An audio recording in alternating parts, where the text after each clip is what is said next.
დიდი მადლობა იმისთვის, რომ შეძელით და მოიცალეთ ჩვენთან სასაუბროდ. ჩამოსვლის მიზეზით დავიწყოთ. ამჯერად რა მისიით ხართ? კონფერენციაზე ვარ, რომელიც სტენფორდის უნივერსიტეტისა და ევროპული პოლიტიკის ცენტრის მონაწილეობით გაიმართა. თავარი თემა დემოკრატიის არსია. გამიხარდა, როდესაც შემომთავაზეს ჩემს ამერიკელ კოლეგებთან, ლარი დეიმონთან და სტივენ კრასნერთან ერთად მიმეღო მონაწილეობა ამ ღონისძიებაში და საქართველოში დაუბრუნებულიყავი. სამწუხაროდ აქ 2008 წლის შემდეგ არ ვყოფილ ვარ. სასიხარულოა, რომ ჩამოსვლის შანსი მომეცა. სამწუხაროდ მოკლე ვიზიტია, მაგრამ ამინდი კარგია, ხალხი როგორც ყოველთვის სტუმართმოყვარე და თბილი. ძალიან სიამოვნებს, რომ დავბრუნდით. რადგან თქვენი კონფერენციის მთავარი თემა დემოკრატია იყო, ქართულ დემოკრატიაზე გკითხავთ, რომლის განვითარებასაც საკმაოდ ახლო მანძილიდან აკვირდებოდით, როდესაც Freedom House-ის ხელმძღვანელის პოსტი გეკავათ. მას შემდეგაც არაერთი ინტერვიუ მიეცით. კი ეს ასია, გასული წლის ნოემბრამდე Freedom House-ის პრეზიდენტი ვიყავი 4 წლის განმავლობაში.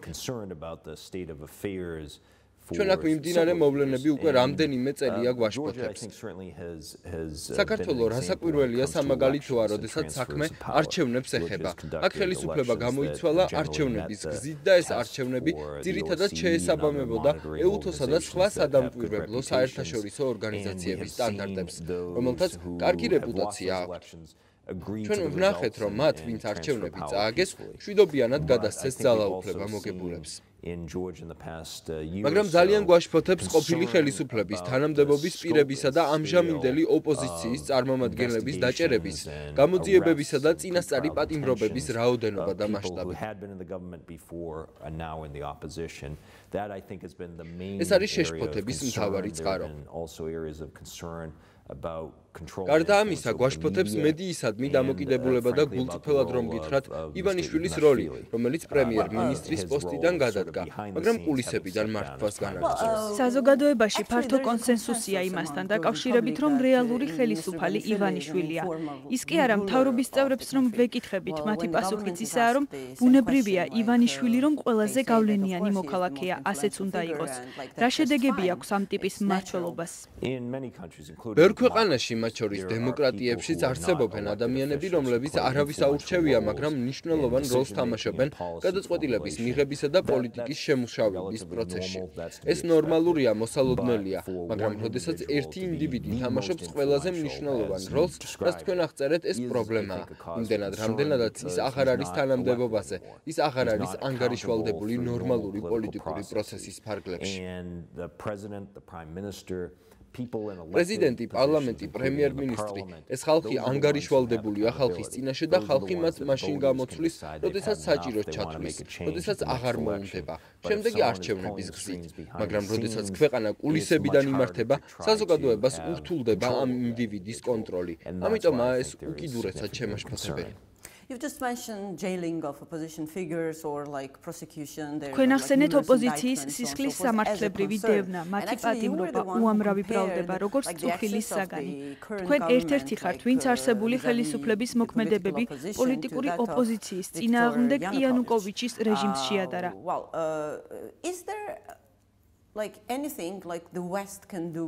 როგორ ფიქრობთ, რა შეიძლება გააკეთოს დასავლეთმა იმისთვის, რომ პროცესი შეაჩეროს?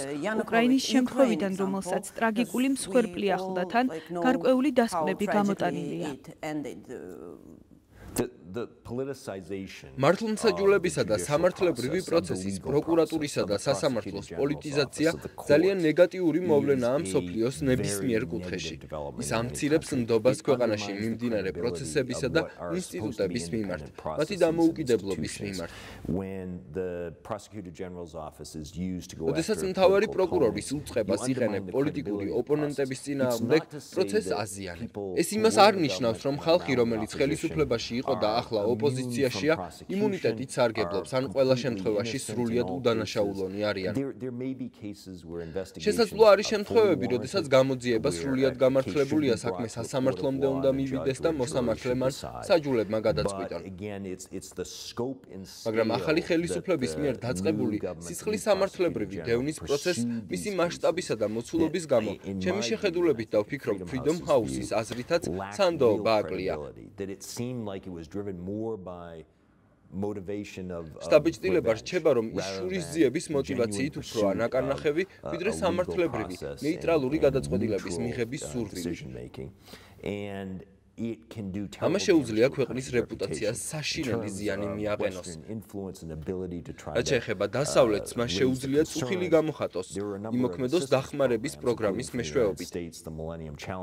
არაერთი პროგრამა ხორციელდება, მათ შორის შეერთებული შტატების, იქნება ეს 1000 წლეულის გამოწვევის პროგრამა თუ სხვა. ეს პროგრამები ითვალისწინებს გავლენის მექანიზმებს. ზოგიერთი მათგანი პირდაპირ არის მიბმული მმართველობის ხარისხსა და კანონის უზენაესობის და არა კანონის უზენაესობის დონეზე საქართველოში. ფაქიზი ბალანსია დასაცავი იმისთვის, რომ ერთი მხრივ არასწორი გზავნილი არ გამოვიდეს. თითქოს მთავრობის წევრობა იმუნიტეტს იძლევა სისხლის სამართლებრივი დევნის წინააღმდეგ და ამიტომ ყველაფერი შეიძლება გააკეთო მთავრობაში ყოფნისას. მეორე მხრივ არ მოხდეს ისე, რომ ახალი ხელისუფლება მოვიდეს არჩევნების გზით და ძალაუფლების ბოროტად გამოყენებით დასაჯოს წინამორბედი. ეს მოკლავს ძალაუფლების დათმობის განზრახვას. თუ იცი, რომ ვინც შენს შემდეგ მოვა ძალაუფლებასა და სისხლის სამართლებრივ პროცესს პოლიტიკური მოტივით გამოიყენებს შენს წინააღმდეგ, არასოდეს შეეგუები არჩევნების წაგებას. ყოველთვის უზრუნველყოფ მოგებას, ან უბრალოდ არჩევნებს გააუქმებ, იმისთვის, რომ ძალაუფლება შეინარჩუნო და პოლიტიკური მართლმსაჯულების მსხვერპლი არ გახდეს. თუ ხედავთ ურთიერთკავშირს ქვეყნის დემოკრატიის ხარისხსა და უსაფრთხოებას შორის? მოკლე პასუხი იქნება, დიახ, საქართველოზე შეგვიძლია ვისაუბროთ, მაგრამ უკრაინა უფრო ნათელი მაგალითია. დიახ, სწორედ აქეთ ვინაცვლებდი მეც. კი, მიმაჩნია, რომ ეს უფრო აქტუალური შემთხვევაა. ძალიან რთულია ახალი ხელისუფლებისთვის, რომელიც სულ არ ელოდა, რომ ახლა ხელისუფლებაში იქნებოდა, გასულ გაზაფხულზეც კი, გაუმკლავდეს კორუფციას, განახორციელოს ეკონომიკური რეფორმები და ასტაბილუროს ქვეყნის ფინანსური სიტუაცია. შეაჩეროს გრივნის კურსის ვარდნა და ამავდროულად ყოველდღიურად წუხდეს იმაზე, რომ რუსულმა ძალებმა დამატებითი უკრაინული ტერიტორიები არ მიიტაცოს და ქვეყანა დაიპყროს. ეს თითქმის შეუძლებელია. ამავდროულად ისიც შეუძლებელია, რომ დამპყრობელ ძალასთან ბრძოლისას ეკონომიკური რეფორმები დაივიწყო. ორივე უნდა შეძლო, მაგრამ ეს ძალიან რთულია. სწორედ ამიტომ ვფიქრობ, რომ საჭიროა დასავლეთი უფრო მეტად დაეხმაროს უკრაინას. უკრაინის ხელისუფლება ეკონომიკურ რეფორმებზე უნდა იყოს ფოკუსირებული. კორუფციას უნდა ებრძოდეს. ბატონი კოლომოისკის თანამდებობიდან მოხსნა საინტერესო განვითარებაა და ვნახოთ რა მოყვება. ორი უკრაინელი მაღალჩინოსნის კაბინეტის შეხვედრის დროს ტელევიზიების თანდასწრებით დაკავება იმედი მაქვს სწორი სიგნალი იქნება და აგრძნობინებს ადამიანებს, რომ კორუფციასთან ბრძოლა ძალიან მტკიცე იქნება, მაგრამ ამავდროულად რუსული ძალები უტევენ მარიუპოლს, შეიძლება ხარკოვის ასახება დაიძრან. ეს პროცესი უკრაინის საშინელ დესტაბილიზაციას ახდენს. ძალიან რთულია ამ პრობლემის წინაშე დგომა ყოველდღე. თქვენ ახლახან თქვით, რომ დასავლეთი უკეთ უნდა დაეხმაროს უკრაინას. რას გულისხმობთ? რას არაკეთებს დასავლეთი და რა უნდა გააკეთოს? რაც სანქციებს შეეხება, დასავლეთმა სწორი ნაბიჯები გადადგა. ევროპელებმა, ამერიკელებმა, კანადელებმა, ავსტრიელებმა, იაპონელებმაც კი სწორად იმოქმედეს, როდესაც სანქციები დააკისრეს რუსეთს. ვფიქრობ, ამ მიმართულებით პუტინის მოლოდინს გადააჭარბეს. ამის მიუხედავად, მე მაინც ვიტყოდი, რომ სანქციების შემოღების პროცესი ძალიან დუნე იყო და ზედმეტად რეაქციული. ჩვენ პუტინს მივეცით დღის წესრიგის შედგენის შესაძლებლობა. როდესაც მან იმოქმედა, მაშინ უპასუხა დასავლეთმა. დასავლეთი სანქციები რომ შევაფასოთ. თუ შეადარებთ რა ვითარება იყო სანქციების შემოღების დროს და რა ვითარება ახლა, დაინახავთ რომ განსხვავება მნიშვნელოვანია. მე ყველაზე დიდ პრობლემას და დიდ შეცდომას სხვაგან ვხედავ და ამაზე პასუხისმგებლობას პერსონალურად ვაკისრებ ჩემს პრეზიდენტს. უარის თქმა უკრაინისთვის სამხედრო დახმარებაზე იმისთვის რომ რუსული აგრესიისგან თავდაცვა შეძლოს ძალიან დიდი შეცდომაა. უკრაინელები ამას უკვე თვეებია ითხოვენ.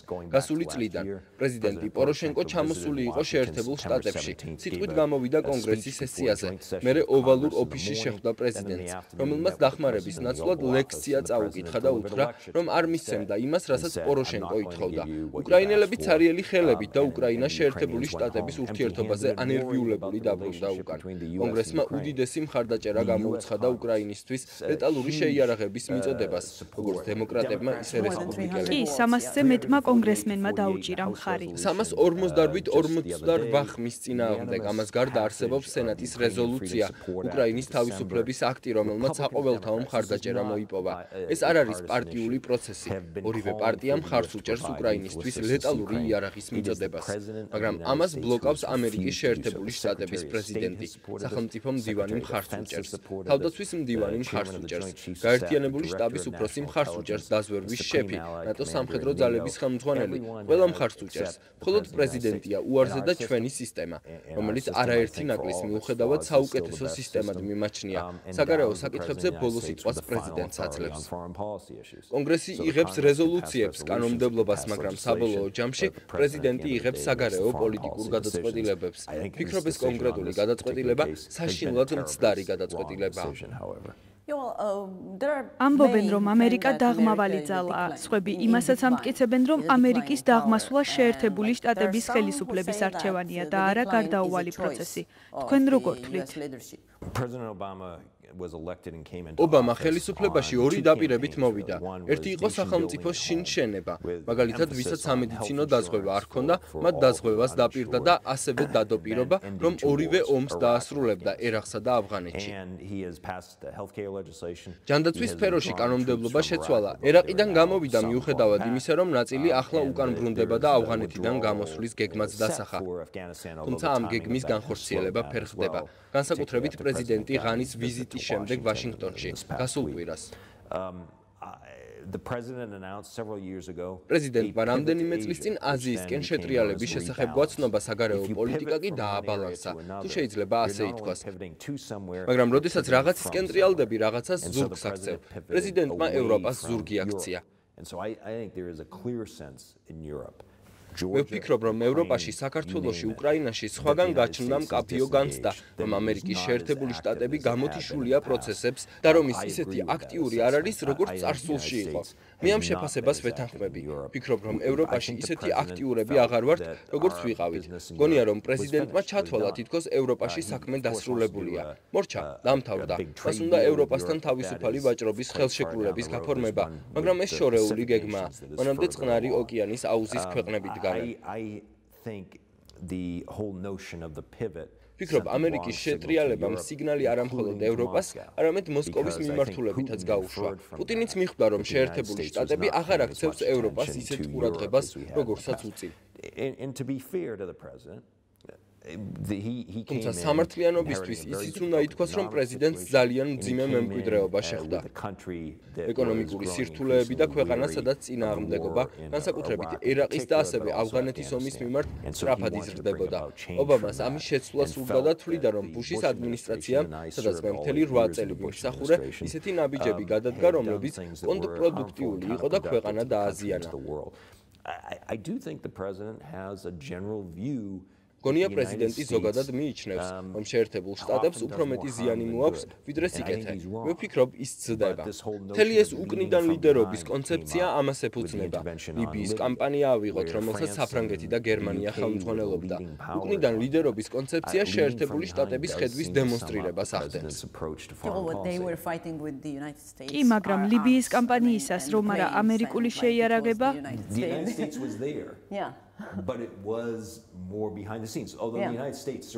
კი, შეერთებული შტატები მონაწილეობას იღებდა, მაგრამ უფრო კულისებიდან.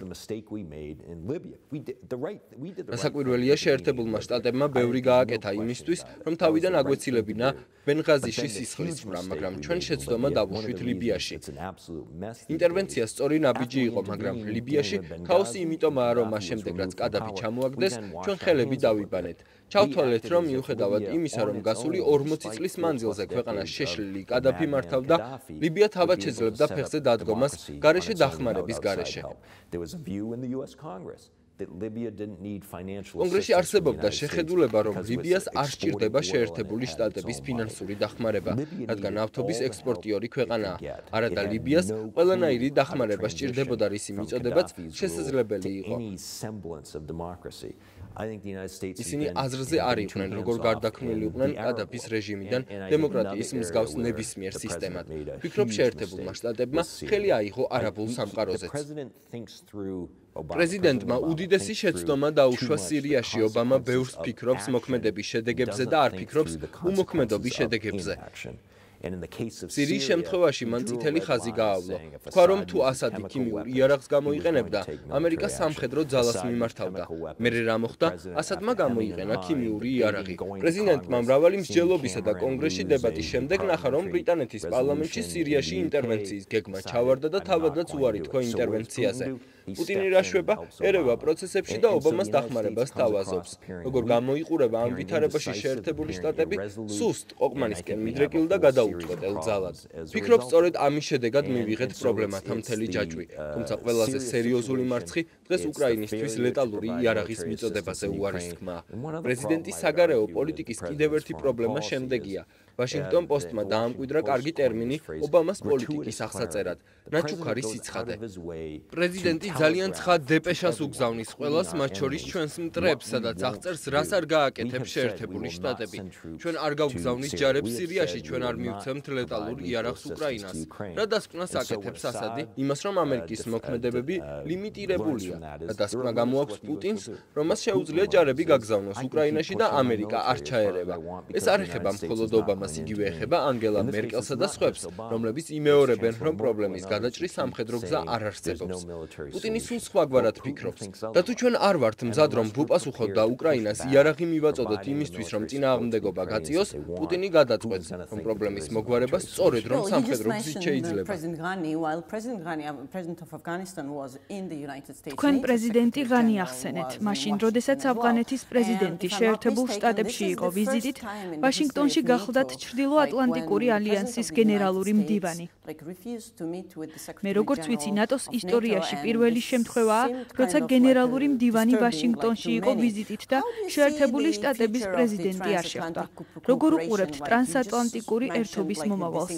თქვენ შეერთებული შტატების ევროპული პროცესიდან გამოთიშვაზე საუბრობთ, მაგრამ ფაქტი ისაა, რომ ჩრდილოატლანტიკური ხელშეკრულება, რაც შეერთებული შტატების მიერ მოკავშირეების დაცვას გულისხმობს, ამერიკის ყველაზე მნიშვნელოვანი საერთაშორისო ვალდებულებაა. ევროპას კი ცივი ომის შემდეგ ყველაზე დიდი საფრთხე ემუქრება. მოკლედ, სად დგას ახლა ტრანსატლანტიკური ერთობა და რა ცვლილებებს ელოდებით თეთრი სახლის მასპინძლის გამოწვლის შემდეგ?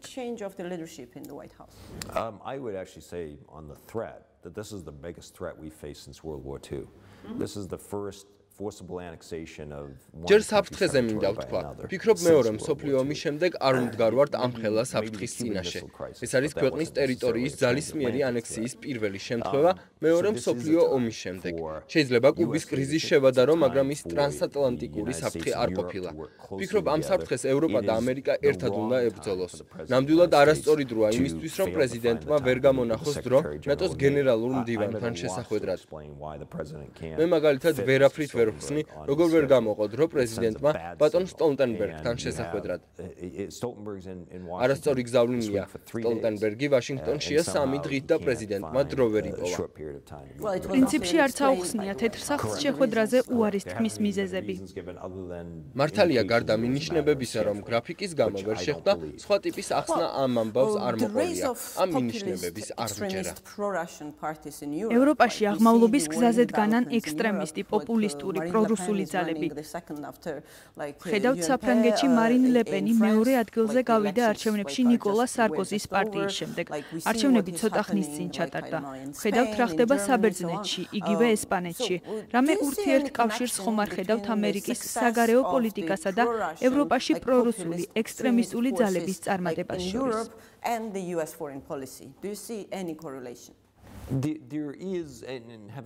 ევროპის შემთხვევაში გასათვალისწინებელია მათი ანტიამერიკანიზმი, რაც აშკარაა და ბოლო რამდენიმე თვის მანძილზე იქ მოგზაურობა მხოლოდ დამარწმუნა ამაში.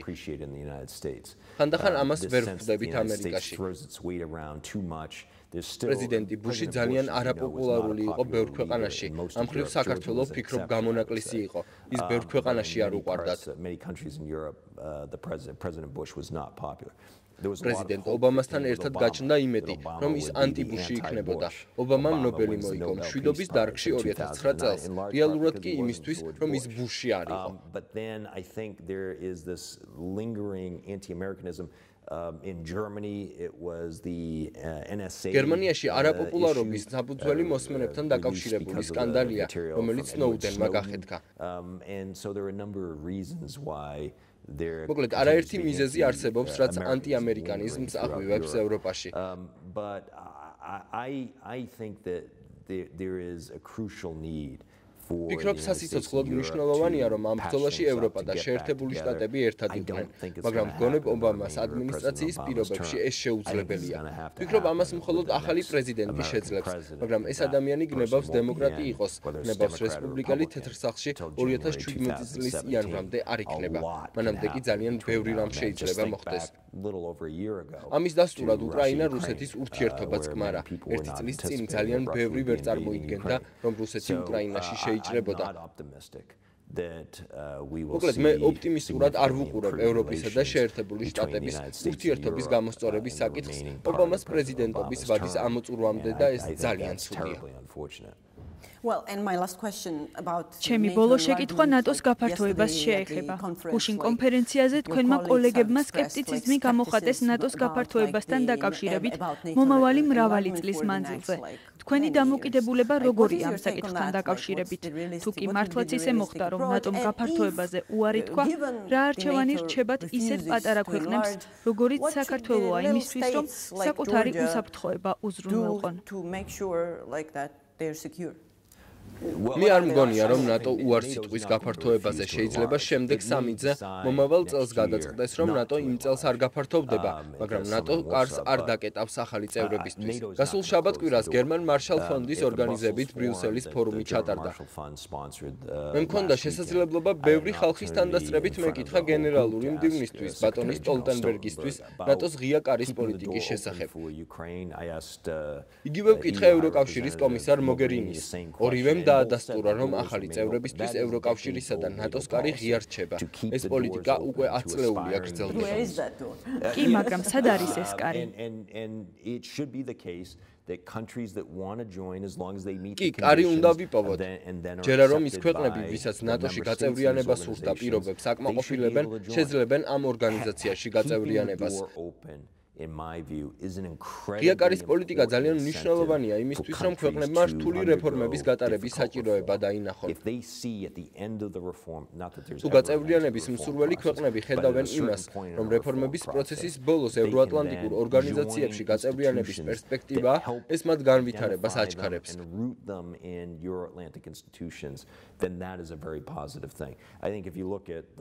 ბალტიისპირეთის ქვეყნები ამის ნათელი მაგალითია. თუ შეხედავთ პოლონეთს, ჩეხეთს, უნგრეთს, მათი განვითარების და მტკივნეული რეფორმების პროცესში გაწევრიანების პერსპექტივამ ძალიან დიდი როლი ითამაშა. I think the same should be held out for Georgia. იგივე უნდა მოხდეს საქართველოს და უკრაინის შემთხვევაში. იგივე უნდა მოხდეს მონტენეგროს შემთხვევაში. ეს არ ნიშნავს, რომ უკრაინა და საქართველო მომავალ წელს გაწევრიანდებიან ნატოში. უკრაინას უამრავი საქმე აქვს ჯერ გასაკეთებელი, მაგრამ ფინლანდიზაციაზე საუბარი, რაც ბატონმა ბრძენჟინსკიმ წამოიწყო და ბრიუსელის ფორუმზეც ახსენა, ძალიან ცუდი იდეაა და ვერაფრით ხვდები, რატომ ცდილობს დოქტორი ბრძენჟინსკი ამ იდეის დანერგვას. განსაკუთრებით მისი წარსული შეხედულებებისა და მოსაზრებების გათვალისწინებით. ჩემი აზრით ეს უკრაინელებმა და ქართველებმა უნდა გადაწყვიტონ და ვფიქრობ გადაწყვეტილიც აქვს. ნატოსა და ევროკავშირში გაწევრიანებას საქართველოში ძალიან ფართო მხარდაჭერა აქვს. თუ ეს ქვეყნები დააკმაყოფილებენ პირობებს, მოკავშირე სახელმწიფოებმა მხარი უნდა დაუჭირონ მათ გაწევრიანებას. კიდევ ვიმეორებ, ეს მომავალ წელს ვერ მოხდება, მაგრამ დღის წესრიგიდან მათი გაწევრიანების ამოღება დაუშვებელია. წინააღმდეგ შემთხვევაში გამოვა, რომ შეერთებული შტატები და მოკავშირეები რუსეთს აძლევენ უფლებამოსილებას ქართველებისა და უკრაინელების ნაცვლად გადაწყვიტოს ეს ქვეყნები როგორ განვითარდებიან. ეს დაუშვებელია. ეს დრო დასრულდა. კიდევ ერთხელ დიდი მადლობა საინტერესო საუბრისთვის. მადლობა თქვენ. Pleasure.